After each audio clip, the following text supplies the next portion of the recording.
The grand ceremonial hall aboard the Stellar Covenant gleamed with a mix of human and alien engineering. Polished metal surfaces reflected the soft blue glow from crystalline light fixtures that floated near the high ceiling.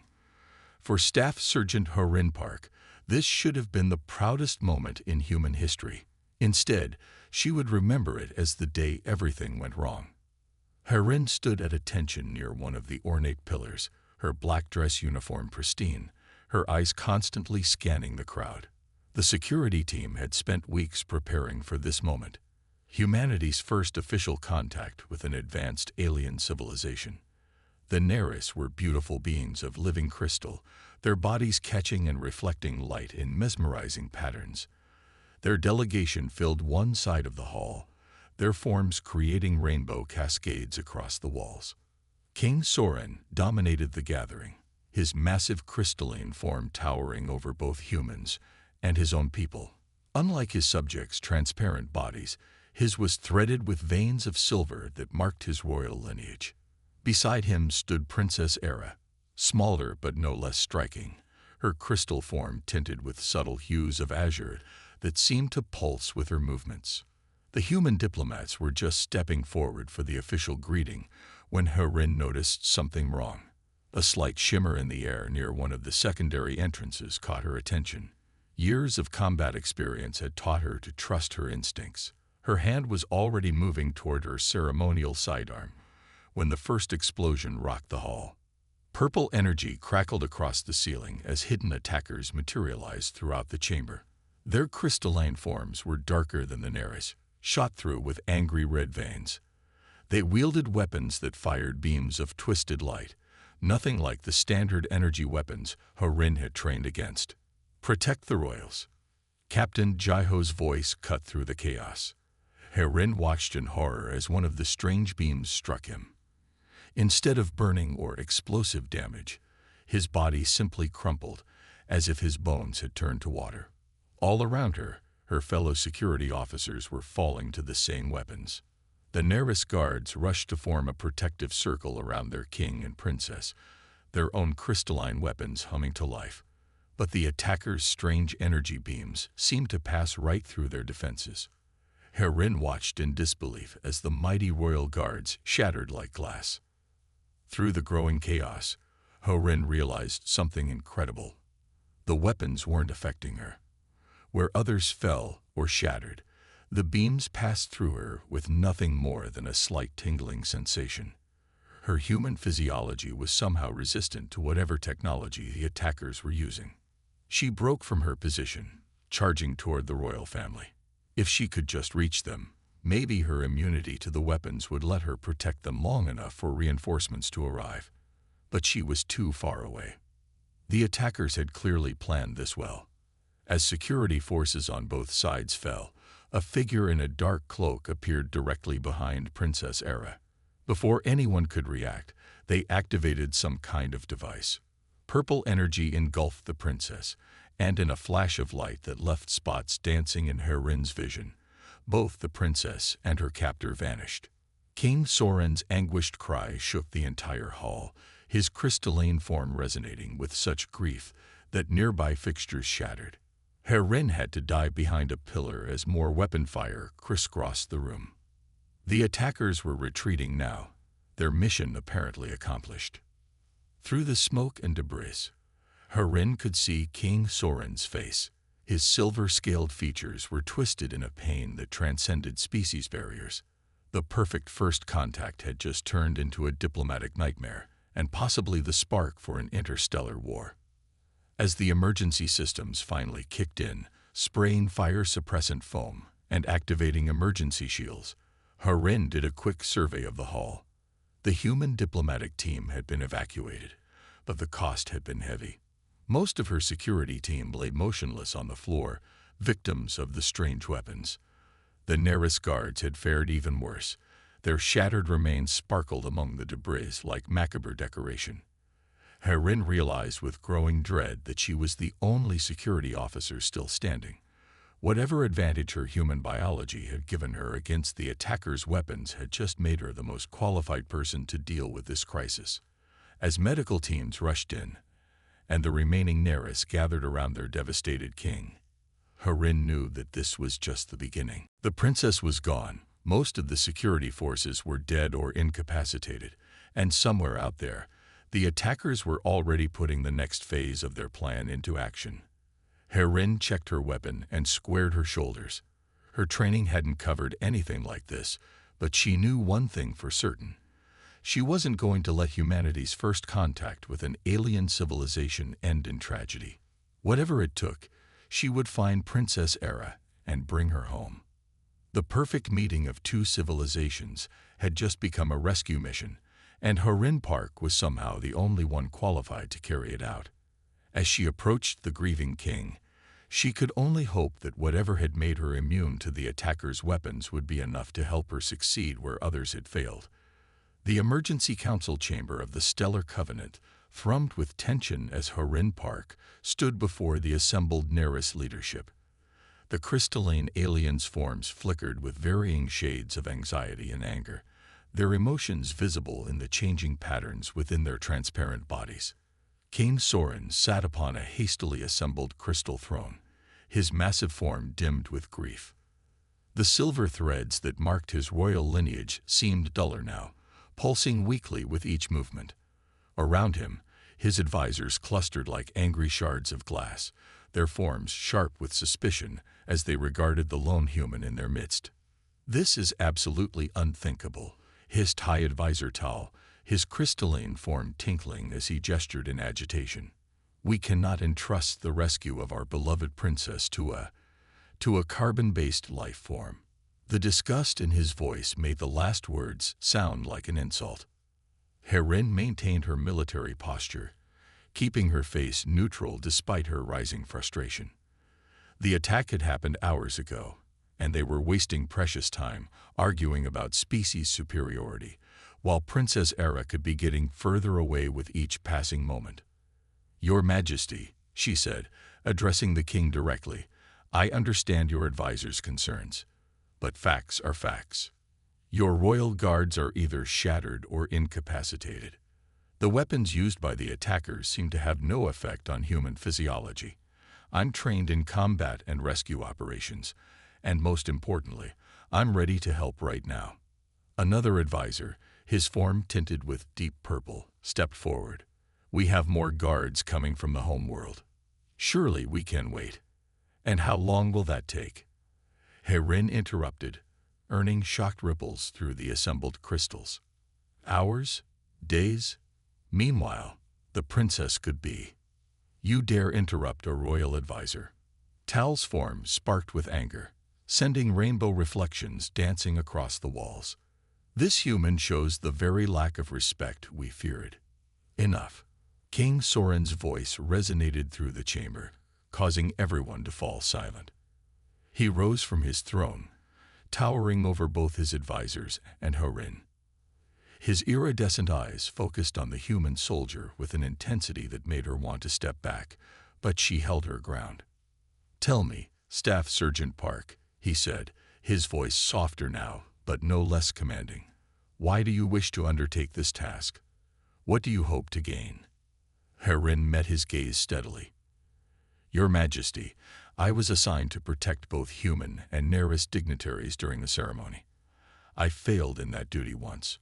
I don't intend to fail again.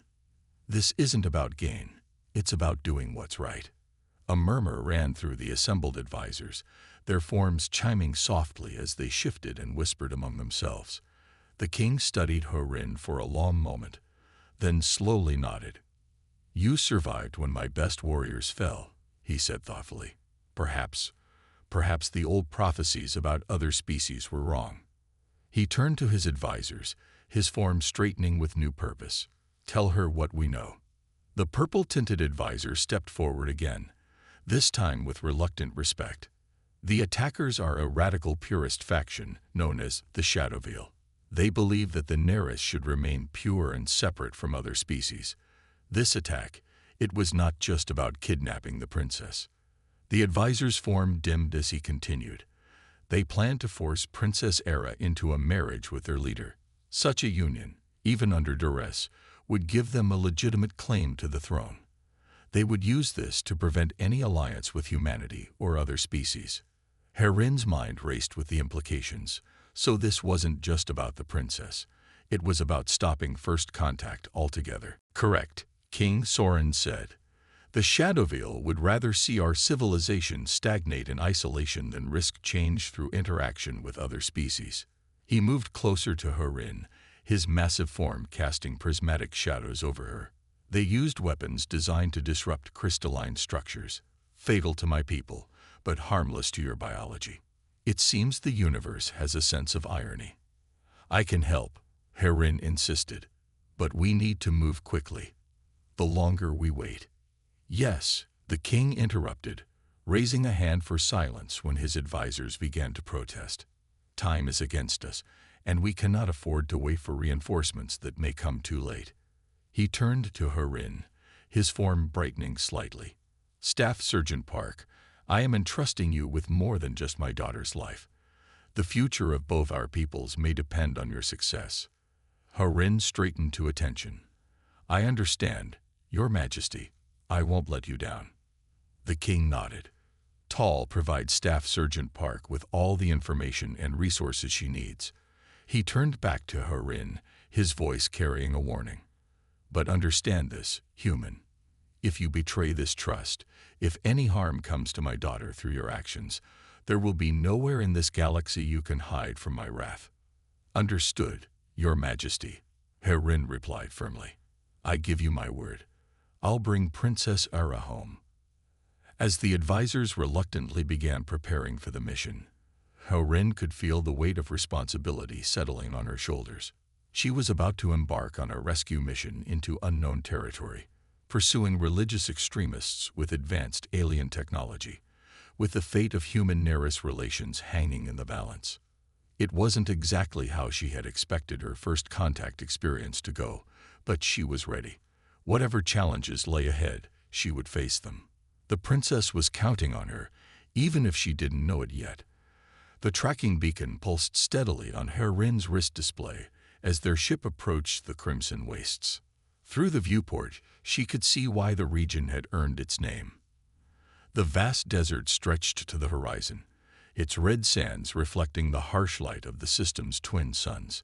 The sight alone was intimidating, but the readings on the ship's instruments told an even more dangerous story. Captain Du Yun's crystalline form dimmed noticeably as he studied the sensor data. The radiation levels are even worse than we feared, he said, his voice chiming with concern. Our instruments are detecting multiple types of radiation that would be lethal to Neris physiology. Even brief exposure would begin to break down our crystal matrix. Herin checked the seals on her radiation suit for the third time. The Neris had modified it with their technology, but she still felt uncertain about trusting her life to equipment that had never been tested in these conditions. How long would it take to affect your people? Minutes to show damage. Hours to prove fatal. Du Yun replied grimly. Our bodies would literally begin to dissolve from the inside out. His form shimmered with discomfort at the thought. But according to our calculations, your human biology should be able to withstand it, at least with the protection of that suit. The ship landed at the edge of the wasteland, as close as they dared to the beacon's signal. Herin began checking her equipment one final time. Water supplies, emergency beacon, weapons, and the special communicator the Neris had provided. The weight of the mission pressed down on her like the intense gravity of this world. The princess's signal is coming from somewhere in that direction, Du Yun said, pointing toward a distant ridge of red rocks. About 20 kilometers across the wastes. We'll maintain orbit and monitor your progress, but we cannot provide direct support once you're out there. Herin nodded, understanding the gravity of the situation. She was truly going to be on her own. The Shadowvale had chosen this location well. No Neris could follow them here without dying a horrible death. They probably never expected a human would come after them. As she prepared to exit the ship, Du Yun's form brightened briefly. A gesture she had learned indicated respect among the Neris. Staff Sergeant Park, what you're attempting, it's more than just a rescue mission. You're proving that our species can rely on each other, despite our differences. The airlock cycled, and Harin stepped out onto the red sand. The twin suns beat down mercilessly, and even through her suit's cooling system, she could feel the intense heat. Her boots sank slightly into the loose sand with each step, making walking more difficult than she had expected. From the ship's hatch, Du Yun called out one last time. Remember, the suit's radiation shielding will only last for about 30 hours. After that, he left the sentence unfinished, but Harin understood. After that, she would start to experience radiation poisoning. She watched as the Neris ship lifted off, its crystalline hull catching the sunlight before it disappeared into the hazy sky. The silence that followed was absolute. No wind, no animals, no signs of life at all in this radioactive desert. Just the soft crunch of her boots on the red sand and the quiet hum of her suit's systems. Harin checked her heading and began walking. The terrain was treacherous, with hidden sinkholes beneath the sand and sharp crystal formations jutting out unexpectedly. The higher gravity made every step an effort, and she had to carefully manage her pace to conserve energy. As she walked, her mind wandered to Princess Era. What were the Shadow Veil doing to her? Would their radical beliefs make them harm their own princess? The thought made Harin increase her pace, despite the strain. 4 hours into her trek, she came across the first sign that she was on the right track. Half buried in the sand was a piece of crystalline technology, its structure already beginning to degrade from the radiation. She carefully recorded its location and kept moving. The Shadow Veil had passed this way, and recently. The twin suns slowly crawled across the sky, casting strange double shadows that seemed to dance around her feet. Her suit's cooling system worked overtime as the temperature continued to rise. Each step became a conscious effort, but Harin pressed on. She wasn't about to let exhaustion stop her, not when the princess's life hung in the balance. "I'm coming, princess," she muttered to herself as she crested another dune. "Just hold on a little longer." The tracking beacon continued its steady pulse, leading her deeper into the deadly wasteland. Somewhere ahead, past the shimmering heat waves and radioactive sand, the Shadow Veil thought they were safe. They were about to learn that they had underestimated both human determination and human biology. Harin adjusted her pack, checked her heading once more, and continued her solitary march across the crimson wastes. Time was against her, but she had made a promise to King Soran, and more importantly, to herself. The princess would not become a pawn in someone else's game, not while Harin Park still had strength to walk. After 16 grueling hours of crossing the radioactive wasteland, Harin finally spotted her destination. The crystal fortress rose from the mountainside like a malevolent growth, its dark crystalline structures absorbing rather than reflecting the harsh sunlight. Unlike the elegant, transparent architecture of the Neris, this structure seemed designed to intimidate. Her muscles screamed in protest as she crouched behind a rocky outcropping to study the fortress. The higher gravity of this world had been working against her every step of the way, but now it might prove an advantage. The Shadow Veil would never expect anyone to be able to move effectively in these conditions. Through her binoculars, Harin counted 4 guard positions along the outer walls. The guards moved sluggishly, their crystalline forms clearly strained by the harsh environment. The radiation wasn't as strong here as in the open desert, but it was still taking its toll on them. Harin checked her suit's radiation readings. She had about 12 hours of effective shielding left, more than enough time to get in, find the princess, and get out. At least that was the plan. She found her way in through a maintenance shaft, barely wide enough for her to squeeze through in her protective suit. The Shadow Veil hadn't bothered to guard it. Why would they, when no Neris could survive long enough in the radiation to use it? Inside the fortress, the temperature dropped dramatically. The dark crystals seemed to absorb heat as well as light, creating an environment more suitable for the Neris. Harin moved carefully through the corridors, using her suit's sensors to detect movement around corners. The first sign of Princess Era's presence stopped Harin in her tracks. A control crystal lay shattered on the floor, its fragments still crackling with residual energy. Nearby, she found torn pieces of the ceremonial garments the princess had been wearing during the kidnapping. Herin smiled beneath her helmet. The princess wasn't making things easy for her captors. As she moved deeper into the fortress, Herin began to notice something odd. The technology here was different from what she'd seen on the Stellar Covenant. Some of it seemed more advanced, but with a distinctly different design philosophy. She documented everything with her suit's camera as she moved. In what appeared to be a communication center, Herin found what she was looking for. And something much worse. On a crystalline display screen, she saw communications logs between the Shadowveil and representatives of the Moonshadow Empire, the Neris' greatest rivals. The implications were staggering. This wasn't just a radical religious group acting alone. They were being backed by a foreign power. Herin's heart raced as she copied the data to her suit's systems. This was bigger than a kidnapping. The Moonshadow Empire was trying to destabilize the Neris government from within, using the Shadowveil as their pawns. A noise from the corridor made her freeze. 2 Shadowveil guards walked past the room, their voices carrying clearly to her position. The princess still resists the conditioning, one said, their crystalline form darkened with frustration. She has more strength than expected. It doesn't matter, the other replied. The ceremony must proceed on schedule. The Empire's agents are growing impatient. Herin waited until they passed before moving again. She checked her suit's map of the fortress, built from her careful observations.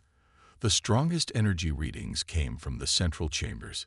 That would be where they were holding Princess Era. Moving through the fortress became increasingly difficult. The security grew tighter near the central chambers, and Herin had to time her movements carefully. Several times she was nearly discovered, saved only by the guard's assumption that no one could possibly have infiltrated this far. Finally, she reached a massive door covered in pulsing crystal circuits. Through her suit's sensors, she could detect a powerful energy signature beyond, and a familiar pattern that matched Princess Era's royal crystal matrix. Herin's muscles burned as she worked to override the door's security systems, using the techniques the Neris had taught her. The higher gravity made every movement a challenge, but she pressed on. She was close now, so close to completing her mission. The door's crystals flickered as her override took effect.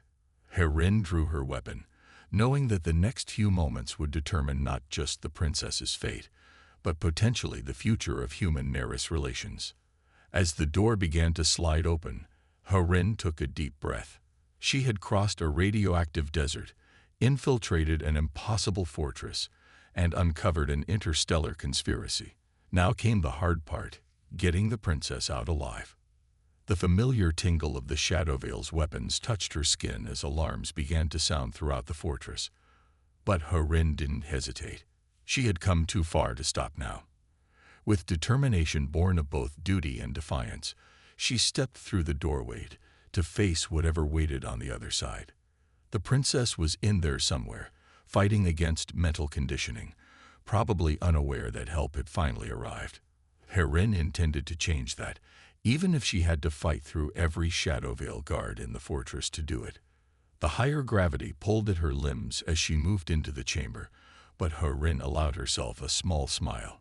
The Shadowveil had built this fortress thinking it was impregnable, never imagining that a human's natural strength and endurance would turn their own defenses against them. They were about to learn a costly lesson about underestimating humanity. The central chamber erupted in chaos as Herin burst through the final security checkpoint. Her muscles screamed from exhaustion, but adrenaline kept her moving. The Shadowveil guards' crystal weapons discharged in a dazzling display of energy, but their attacks passed harmlessly through her human form. Impossible. The Shadowveil commander's crystalline body pulsed with rage, dark energies crackling around his form. Your kind doesn't belong among the Starborn. You're nothing but primitive carbon creatures. Herin didn't waste breath responding. Instead, she rolled behind a crystal column as more energy blasts scared the walls around her. The higher gravity made every movement cost twice the effort, but her combat training took over. She emerged firing, her modified weapon disrupting the crystal matrix of two guards, sending them crashing to the ground. The commander raised his hands, dark energy gathering around him. You think you can interfere with destiny? The Neris must remain pure. We will not be corrupted by lesser beings. The blast he released would have killed any Neris instantly, but Harin barely felt it as she charged forward. The commander's shock at seeing his ultimate weapon fail gave her the opening she needed. Her fist connected with his crystalline form, the impact enhanced by the planet's heavy gravity. Cracks spread across his surface, and he fell. But Harin had no time to celebrate. More guards were converging on the chamber, and somewhere in here was Princess Era. She sprinted deeper into the room, checking every alcove and containment field. She found the princess in the central containment area, suspended in a field of dark energy. Era's usually brilliant crystal form was clouded, darkness swirling within her like trapped smoke. Her eyes were closed, her form twitching occasionally, as if fighting against invisible restraints. Princess Era, Harin called out, working to disable the containment field. Can you hear me? The princess's eyes opened slowly, clouded and unfocused. The dark energy within her surged, and for a moment, Harin feared she was too late. But then their eyes met, and something extraordinary happened. The darkness within Era's form began to crack like ice in spring. Light burst through the cracks, growing brighter and brighter. The princess's natural brilliance reasserted itself, shattering the mental conditioning the shadow veil had tried to impose. The human. Era's voice chimed like clear bells, growing stronger with each word. You came for me. Across the crimson wastes. Harin finally managed to deactivate the containment field, catching the princess as she fell forward. Your father sent me. But we need to move now. There. An explosion rocked the chamber, sending crystals raining from the ceiling. The commander's voice rang out, now tinged with madness. If we cannot control the princess, then the contingency plan begins. Let the royal line end here. They're planning to kill both you and your father, Harin explained quickly, supporting the still weak princess. This whole kidnapping was just phase 1. The Moon Shadow Empire is behind everything. Era's form flashed with alarm. The Moon Shadow Empire, then the peace talks, were never meant to succeed. Harin finished. But right now, we need to focus on getting out of here. Can you walk? The princess straightened, her crystal form regaining some of its royal bearing. I can do more than walk. She reached out, and nearby crystals responded to her presence, restructuring themselves into barriers just as more guard burst into the chamber. Harin positioned herself between the princess and the attackers, her weapon ready. Any suggestions on the best way out? The secondary transport bay, Era replied, her voice stronger now. 3 levels down. I memorized the fortress layout while fighting their conditioning. But the gravity here. Leave that to me, Harin said, managing a grim smile inside her helmet. Human muscles might not be crystal, but they're stronger than they look. Another explosion rocked the fortress, closer this time. The commander's voice echoed through the chamber again. If we fall, we take you with us. The fortress's core is already overloading. Harin grabbed the princess's arm. Time to go. Stay close to me. And whatever happens, don't stop running. Together they plunged into the chaos of the collapsing fortress, Harin's human strength, and Era's crystal manipulation abilities creating a path through their enemies. The princess was proving to be as much a warrior as a royal, her powers now turned against her would-be controllers. As they fought their way toward escape, Harin couldn't help but appreciate the irony. The Shadow Veil had been so convinced of their superiority, so certain that no lesser being could challenge them, that they never considered how their own prejudices had become their weakness. The fortress continued to shake itself apart around them as they ran, but Harin's grip on the princess never wavered. She had crossed a radioactive desert and fought through an army of fanatics to reach Era. She wasn't about to fail now, not when freedom was so close. Through the chaos of alarms and explosions, Princess Era's voice chimed with surprising clarity. Herin, thank you for proving that strength knows no species. Herin allowed herself a quick smile as they rounded another corner, the transport bay almost within reach. Thank me when we're safely back on the Stellar Covenant, Your Highness. We're not out of this yet. The fortress shuddered again, more violently this time. The Shadowveil's mad commander had started a chain reaction that would destroy everything, unless they could escape in time. Herin quickened their pace, ignoring her burning muscles. They had come too far to fail now. Through the crumbling corridors of the Crystal Fortress, Herin and Princess Era ran for their lives. Every few seconds, another explosion rocked the structure, sending crystalline shards raining down around them. The fortress's power core was going critical, turning the once impregnable stronghold into a death trap. Left here, Era called out, her crystal form glowing brighter with exertion. She reached out with her powers, restructuring a partially collapsed passage to create a path. The transport bay is 2 levels down. Herin's muscles screamed in protest as they descended another gravity-heavy ramp. Her radiation suit's warning systems were flashing red, both from the increasing radiation levels and the dropping oxygen supply. They had minutes at most. Behind them, the mad laughter of the Shadowveil commander echoed through the disintegrating halls. Let it all burn. Let the pure be separated from the corrupt. Does he not realize he'll die too? Herin gasped as they rounded another corner. Fanatics rarely care about their own survival, Era replied grimly. She paused at an intersection, her crystal form pulsing as she sensed the structure around them. The main route is blocked. We'll have to go through the crystal gardens. They burst into a vast chamber filled with crystalline formations that might have been beautiful if they weren't currently shattering. The higher gravity made every step a battle, but Herin pushed through the pain. The princess's knowledge of the fortress layout, combined with Herin's sheer endurance, had kept them ahead of the destruction so far. Meanwhile, aboard the Stellar Covenant, King Sorin paced the command deck, his massive crystalline form darkened with worry. The news of the Moonshadow Empire's involvement in his daughter's kidnapping had thrown the entire diplomatic situation into chaos.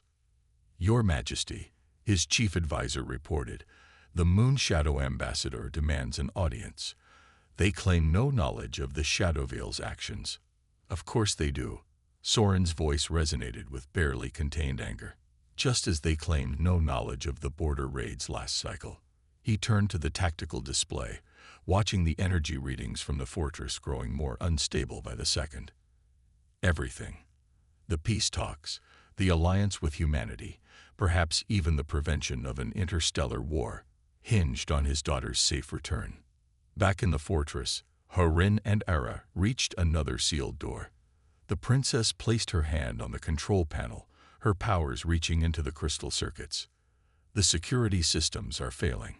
Give me a moment. Herin stood guard, her weapon ready as sounds of pursuit echoed from behind them. Whatever you're going to do it fast. We've got company. The door sparked and began to slide open, revealing the transport bay beyond. But as they started forward, a massive explosion from above sent tons of crystal and stone crashing down. Herin launched herself forward, tackling the princess out of the way as the ceiling collapsed behind them. You okay? Herin asked, helping Era to her feet. The princess nodded, her form flickering with exhaustion. Yes, but that was our last way back to the surface. Herin checked her suit's readings and tried not to show her alarm. The radiation was increasing exponentially as the fortress's containment systems failed. Even through her suit, she could feel the burning tingle on her skin. Without the protection of a suit, the princess would die in minutes if they couldn't find a way out. There has to be another way, Herin insisted, scanning the transport bay. Her eyes landed on a massive crystal formation near the far wall. Those crystals, can you sense what's beyond them? Era reached out with her powers. Then her form brightened slightly. Yes, there's a maintenance tunnel. It leads to the surface. But what? The radiation levels are even higher there. I wouldn't survive the journey. Harin made a quick decision. She began removing her radiation suit. What are you doing? Era asked in alarm. You'll die without protection. Humans are more resistant to radiation than Neris. Harin explained, working quickly. I can survive brief exposure. You can't. Take the suit. As another explosion rocked the fortress, Harin helped the princess into the suit. Her skin immediately began to tingle as the radiation hit it directly, but she forced herself to focus. How long will it take us to reach the surface? 5 minutes, maybe less, Era replied, her voice now muffled by the helmet. Then we better run fast. Harin managed a grim smile. Ready? The princess nodded, and together they began their final dash for freedom. Through the maintenance tunnel they ran, Harin's exposed skin burning more with each step, while Era used her powers to clear obstacles from their path. Behind them, the fortress's death throes grew more violent. The Shadow Veil's madness would soon reach its climax in a catastrophic explosion that would consume everything for kilometers around. But Harin kept running, her hand gripped firmly around the princess's suited arm, guiding them through the darkness toward survival. She had come too far and risked too much to fail now. With each painful step, she reminded herself of what was at stake, not just their lives, but the future of human-Neris relations and the peace of two civilizations. The surface had to be close now. It had to be, because Harin could feel her strength failing as the radiation took its toll. But she wouldn't stop. Couldn't stop. Not until the princess was safe. The medical bay of the Stellar Covenant hummed with quiet energy as Harin Park opened her eyes for the first time in 3 days. The radiation exposure had taken its toll, but human medical technology combined with Neris crystal healing had saved her life. Princess Era sat beside her bed, her crystal form glowing with relief. You're finally awake, the princess chimed softly.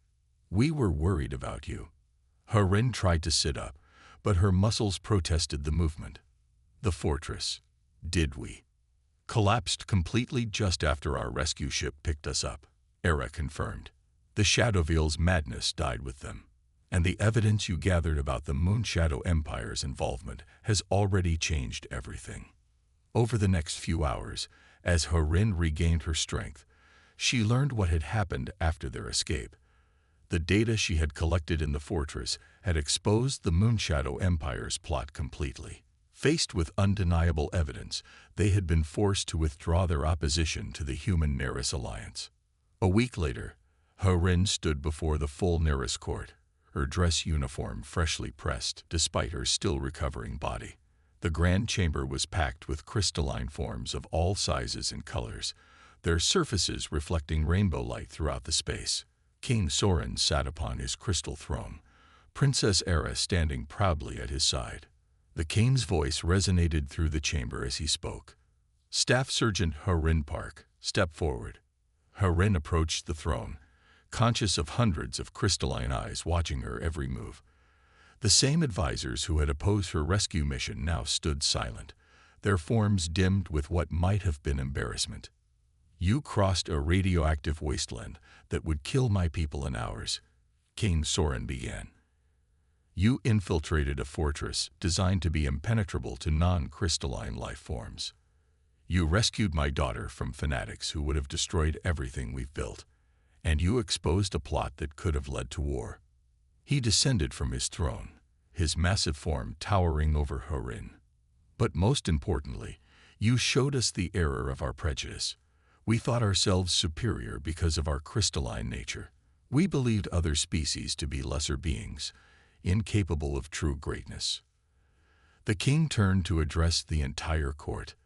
Look now upon this human who risked everything, not for glory, not for reward, but because it was right. You have shown us that greatness knows no form. Princess Era stepped forward, her crystal form bright with emotion. Father, if I may. At the king's nod, she addressed the court. In the fortress, Harin Park gave me her radiation suit, exposing herself to lethal radiation to ensure my survival. She demonstrated not just physical strength, but the highest form of nobility, self-sacrifice for others. King Soren nodded solemnly. From this day forward, humans will be known as true allies of the Neris, and to ensure this alliance grows stronger, he turned back to Harin. Staff Sergeant Park, we would be honored if you would accept the position of personal guard to Princess Era. Harin's eyes widened in surprise. Such a position had never been held by a non-Neris before. Your Majesty, I would be honored. The news spread quickly across both human and Neris space, how a single human soldier had accomplished what the mightiest Neris warriors could not. The story became a symbol of the new alliance between the species, taught in schools and recounted in historical archives. But for Harin, the greatest reward came in the quiet moments of her new duty. Standing guard as Princess Era attended diplomatic functions, she would catch glimpses of young Neris watching her with wonder rather than disdain.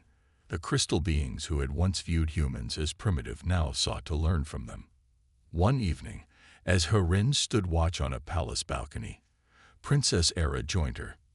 You know, the princess chimed softly. Before all this happened, I thought I understood the universe. Crystalline beings were at the top, and everyone else was less. But you proved that strength can take many forms. Harin smiled. And you proved that wisdom can break through even the strongest prejudice. Together they looked out at the stars, human and crystal beings standing as equals. The fortress was gone, the Shadow Veil defeated, but their legacy lived on in an unexpected way. Their attempt to keep the species apart had instead brought them closer together than ever before. Across the galaxy, in countless meeting halls and council chambers, the story was told of how prejudice had nearly destroyed everything, and how it was overcome not by power or technology, but by the simple courage of those willing to see past their differences. And in the heart of the Neris court, a human soldier stood guard over a crystal princess, living proof that greatness truly knows no form.